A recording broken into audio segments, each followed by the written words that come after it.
Hey y'all, it's Nisha the Soul Magi, and I'm back with another video. I know that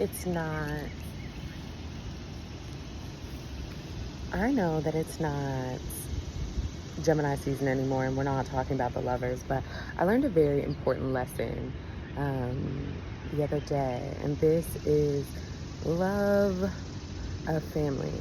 And my mom was asking me, now normally my family doesn't ask me like any too personal questions. Like, I'm not going to answer why I don't have no kids, nothing like that, because that's crazy. Policing what I do with my time is insane. But she kept saying, I want a certain level of life for you.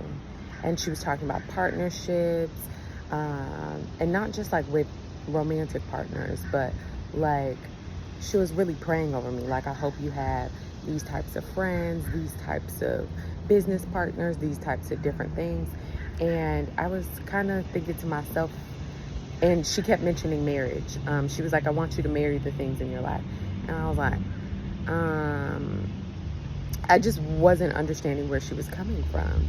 And I said, it's almost as if you don't think my accomplishments are enough by myself. What's going on? Because my mom is also, she would tell you the truth about anything, anywhere, any place, anytime. So she was like, it's not that. I think that. She said, what's most concerning to me is one day I won't be here. And the one thing I want in the world is to have someone love my daughter and take care of her as I would.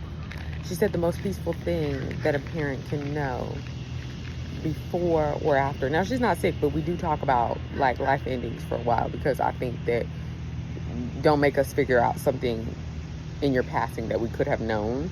And so that's just like our relationship that we could have known while you were alive. And she said one of the most things that like mothers would know or would want is for your child to be taken care of the way you would take care of them. And that usually happens in loving relationships, right? Whether you have a best friend that does it, whether you have like a divine team. She said it's important to know like the world is cruel and not kind, especially to Black women, right? And so she says, I want to know that people would take care of you like I would take care of you. I want to know that people would have space for you as I would hold you. And I said, you know what? I apologize because I had an attitude with you, because she was really getting on my nerves. I was like, you got one more time to say this and not explain yourself, because I'm getting annoyed. And she really put it into perspective. I haven't ever loved from a mother's perspective. I have a dog, and I really, really love my dog. But I haven't ever loved as a mother.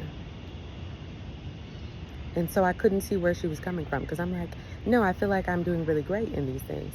And she's like, that's why I've always been so on you about people who are jealous of you, people who would like to destiny swap with you, because those are the most dangerous and kindest and the most helpful people that could ever be in your life. Now, I'm going to come back on a little bit later in another video and talk about how destiny swapping will always end up with the karma that they deserve. Peace and blessings.